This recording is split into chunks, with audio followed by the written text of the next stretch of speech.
to tell you a little brief history of the Yoga Sutra. The prelude to yoga is considered Sankhya.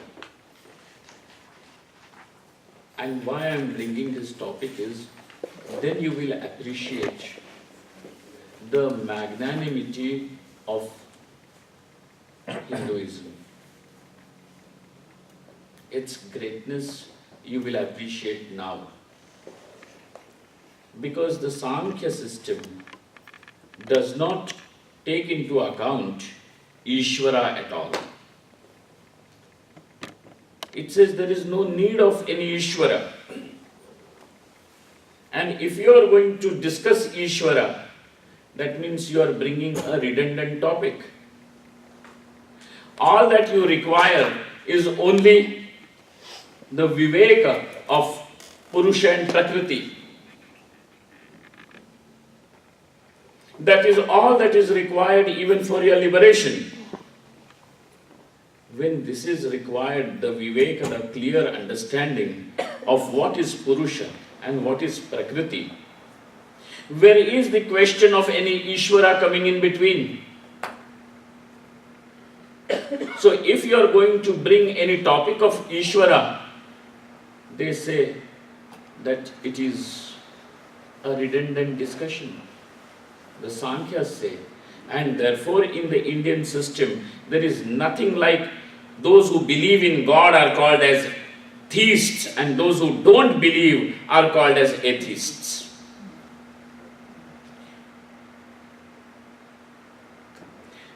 People have given this translation. Those who believe in God are called as astikas and those who don't believe in God are called as nastikas. This is not the division in the Indian branch of philosophy. The meaning of word astika is altogether different, because we have Sankhya, Yoga, Nyaya, Vaisheshika, Purva Mimamsa and Uttar Mimamsa. All of them are astika darshanas. But in this, we have Sankhya, which dismisses God altogether, doesn't feel the need of bringing God anywhere into the discussion. The Purva Mimamsa also says there is no need to bring God into the discussion. Whether there is God, there is no God, but we don't require Him. And you are going to be shocked because this is all Hinduism. But nowhere anyone ever said, because they don't believe in God, go and kill them. Because they don't believe in the God that I am preaching, they should die. Just believing in God is not enough. Not believing in the God that I preach is enough for me to have a license to kill you. No one said. The Sankhyas rejected it. Purva Mimamsakas rejected it. Purva Mimamsakas are saying this is Gaurava dosha. It is a fault.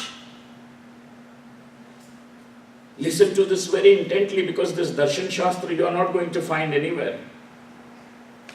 This is not easily what is discussed.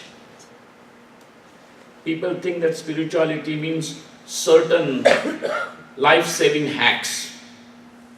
You give us some tips,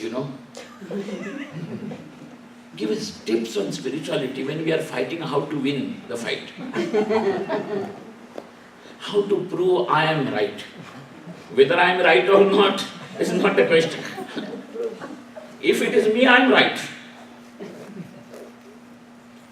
Darshan Shastras, Sankhya Darshan, Purva Mimamsa, they do not recognize Ishvara at all.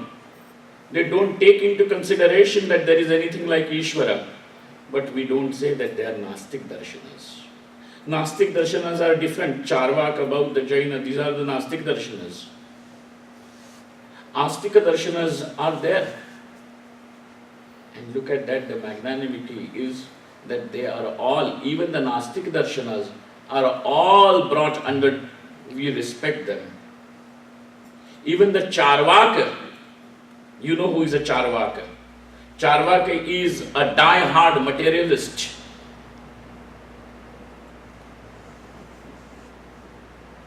Charvaka is, what do they say? Charuvaka means one whose speech is very sweet, beautiful, attractive, is called as Charuvaka. And whose speech is that you are going to find attractive? The one who is constantly going to tell you about the pleasures of senses.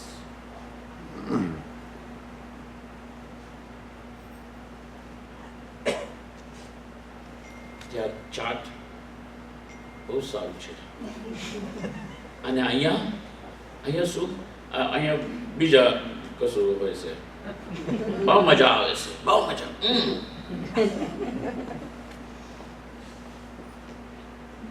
ઘણા મજા આવશે.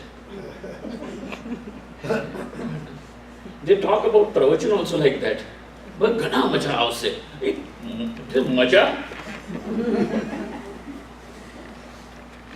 શું વાત કરે છે?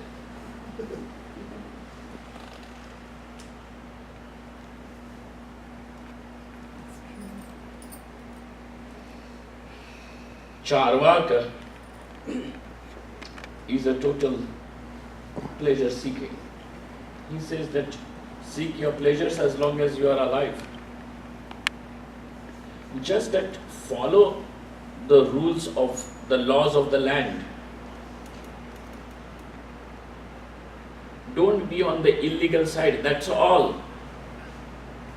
The rest of the religion, whether there is God, there is no God, whether there is rebirth or not, is there anything like punya papa? These are not at all the questions. They are just useless discussions that these people do. And they call us bhanda. Means people who are hypocrites, cheaters, bhanda. So Charvaka says don't listen to them. But this Charvaka is also respected. Nobody said go and kill Charvaka. In fact, we said the one who propagated the Charvaka philosophy is also Devaguru Brihaspati. Oh, you accorded him that kind of a status. And this is the magnanimity of Indian philosophy, of Hinduism. That when you want to discuss, when you want to present, you have your total freedom of thinking. Nobody is going to say that you are wrong because you are speaking something against me. This is not at all the criteria to determine if something is right or wrong. Something is right or wrong is determined by the validity. What he is speaking is a fact or not. If it is not a fact, if it is not a truth, it is wrong. No matter who is speaking, be it even Pandit Jawaharlal Nehru, how does it matter? You see this? And that is why this was a land of great thinkers. And when I look at all of us today, I find that what has happened to us, where the prajna, medha, buddhi, viveka was at the epitome, today we have as if mortgaged all our viveka shakti. So here in the Sankhya philosophy they are saying that there is no need of God. All that you require is just to know the difference between what is Purusha and what is Prakriti, and finished. Your job is done. All that you need to know very clearly is that you are not the body-mind complex. The body-mind complex is just matter, whereas you are that consciousness residing in that matter. You are there, but you are not that. If when you start seeing this very clearly, that you are something apart from the body-mind complex, from the physical structure, from the psychological structure. You are much different. Your job is done. That is all what is required, that you know this distinction between what is the matter and what is the spirit. Sankhya says this is enough. And to know this, where is the requirement of any God? Do you require somebody to come and do something? No, you don't require. And that's why Sankhya philosophy is called as Sankhya, which is without God. It is not as a philosophy which comes as a reaction like Friedrich Nietzsche. Friedrich Nietzsche says, that is his very famous statement, you have heard, God is dead, don't you smell the stench? Have you heard that? Nietzsche said that, God is dead. All that you are carrying in the name of God is a dead corpse and it is smelling bad. Don't you see the world?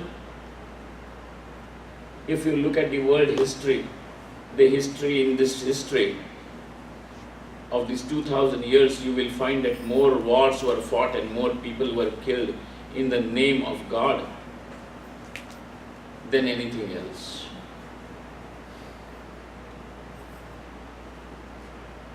Religion was the reason for people to fight and kill. Don't you smell the stench? The God is already dead. Nietzsche's God is a reaction. But when the Sankhyas have refused or negated, it is not a reaction. It is not a reaction. It is something that comes through their churning of thought. But when it comes to yoga, sage Patanjali brings Ishvara back into the picture.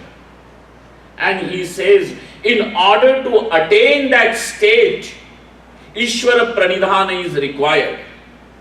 When he is going to say Ishvara Pranidhana is required, then obviously he has brought in Ishvara. And that's why yoga in the later days, before it could be recognized fully as yoga, the earlier name of yoga is Seshwara Sankhya. That Sankhya system of philosophy which has included Ishvara in it, that's why it is called as Seshwara Sankhya. Ishwarena Saha Seshwara Sankhya. What has made sage Patanjali bring Ishvara into the picture? When the earlier people like Kapila, etc., Panchashikhacharya, etc., all those people had already said no need of God, but Patanjali says, Bhagavan Patanjali says that is required. Is required, Ishvara Pranidhana is required. And therefore he goes to prove that there is Ishvara. And he says this Ishvara, he is not interested in Ishvara now, but he is interested in Ishvara so that you can attain Samadhi. Because the very goal of this work is to show you what Samadhi is. To bring the mind to such a stillness where not a single thought rises. To bring it even to that stillness for some time will allow you to discover that your presence is presence which is not dependent on any thought, any judgment, any idea, any concept. Each one of us is a victim, is imprisoned in the cage of his own concepts about himself. Your self-images are your prisons.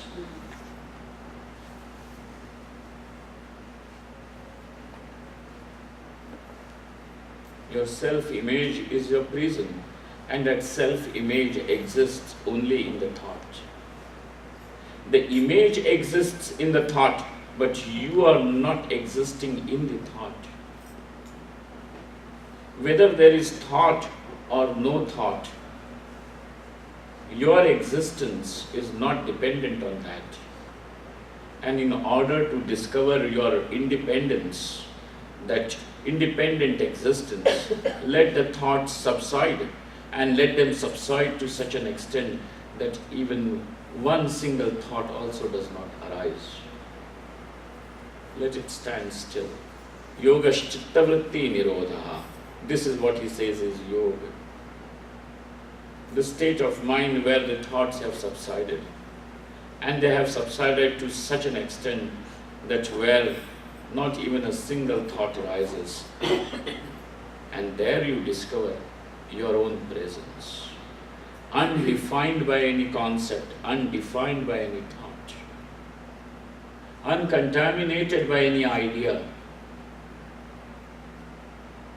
And when you have found what is your real existence, now you cannot be cheated by saying that